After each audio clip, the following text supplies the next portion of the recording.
bagyo. Isang bagyo. Nalaglag. Isang bagyo. This is Typhoon Karding. Dito sa Nueva Ecija, ang lakas ng bagyo. Alas 9, 9:30 na yata ng gabi. So ito na yung sitwasyon dito.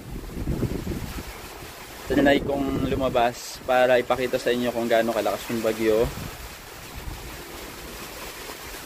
Kahit madilim na. Kanina nag-brown out eh. Buti nag-resume ulit yung ano.